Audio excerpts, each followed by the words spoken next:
At ngayon po, nasa linya naman natin si Eunice Samonte, ang tagapagsalita po naman ng Philippine Ports Authority para alamin natin yung iba't ibang mga pantalan naman. Siyempre, alam po namin marami na mga nagpunta. Ayon sa Philippine Coast Guard, talagang nakamonitor sila dito sa biyahe na ayos Pasko 2025. Alamin nga natin ang tagapagsalita ng Philippine Ports Authority para po sa iba't ibang pantalan na Eunice Samonte, nasa linya natin. Miss Samonte, magandang magandang tanghali po. Si Senyor Pacheco ito. Magandang tanghali po, Sir Ray, at sa lahat po na nakikinig. Okay, Eunice, at this point, ano na monitoring ninyo hinggil dito sa ating mga pantalan sa mga sandaling ito? Sa ating po mga pantalan, right now, nationwide, yung mga under po ng PPA na ports ay nasa 2.3 million passengers na po tayo. No? So, ibig sabihin, mas marami po yung bumabiyahe ngayong taon kumpara sa nakaraang taon. And marami po tayo ngayong inaasahan pang pauwi, especially mamayang hapon at saka po yung mga mag-half day pa ng bukas na hapon. Ayan. Meron pa rin bukas. Pero saan ang pinaka-peak niyan? Anong pinaka-peak niyan, Eunice? Meron po tayo inaasahan dito po sa mga top 5 ports natin. Meron po tayo sa Batangas, marami po mga tao dyan. Sa Bacolod Port natin, pati rin sa Port of Iloilo. Meron din tayo sa Port of Bohol and marami pa pong iba. Ang inaasahan po natin mamayang hapon hanggang bukas po ay ito po yung pinakadagsarin, no? Especially yung mga uuwi. So yan ang pinakamarami na inaasahan natin. Ibig sabihin talagang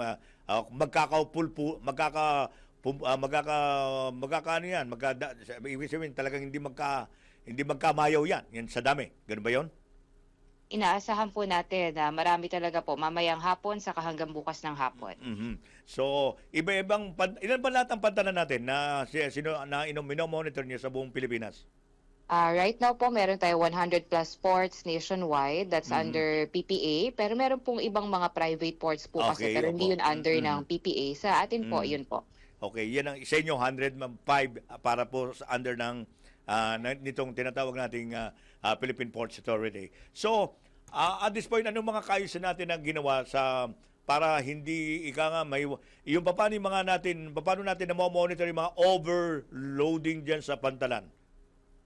When it comes to overloading, ang Philippine Coast Guard po yung okay.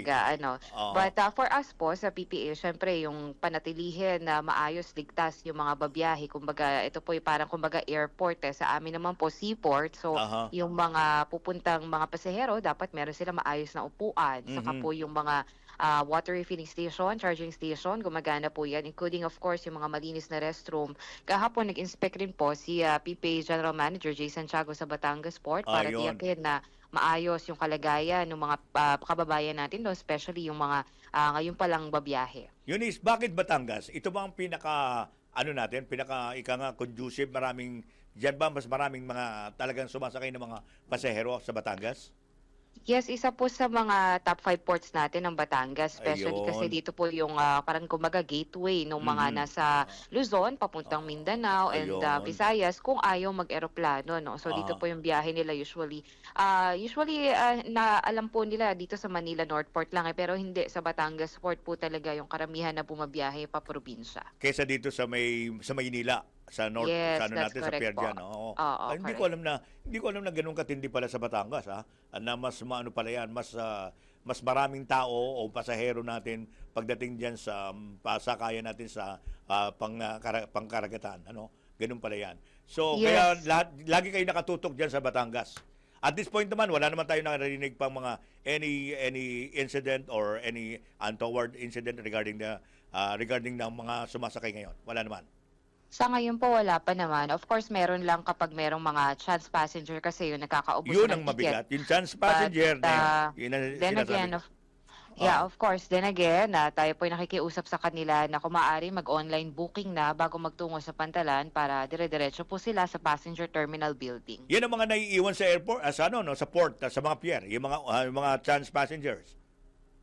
Nagbabaka sakali yan Wala tayong magagawa Eunice Tama po, dalawang paraan po kasi 'no kung paano makakuha ng ticket. Una ay online booking, which is sa website ng mga shipping line. Pangalawa, meron po tayong mga ticketing booth dito Okay. sa ating mga terminal. So puwede pa rin po silang bumili ng ticket dito. But ang problema lang of course kapag, naubusan sila ng ticket at Yun. kapag, mas marami ng tao ang Okay. nauna sa kanila. So, Oo.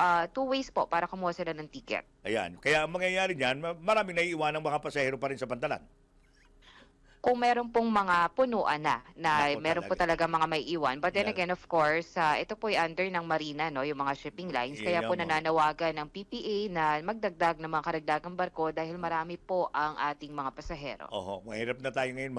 Ang hirap naman tayo ngayon para manghiling ng tagdag ng barko. Ngayon na po ngayon nagkakasakayan. No? Ang inaalala ko lang, yung mga chance passengers na yan na hindi na-accommodate, so minsan ba yan umuuwi o yung iba man naghihintay, natutulog na ba dyan sa mga sa mga pantalan? Meron bang ganon?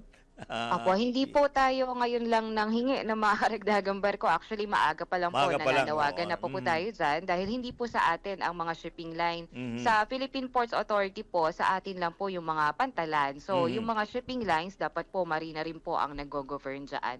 But I then see. again, of course, close coordination po tayo sa kanila. Okay. And speaking of yung mga pasahero po na nandito sa pantalan, pwede naman po sila magstay dito hangga't gusto po nila, especially kung malayo pa po yung biyahe nila.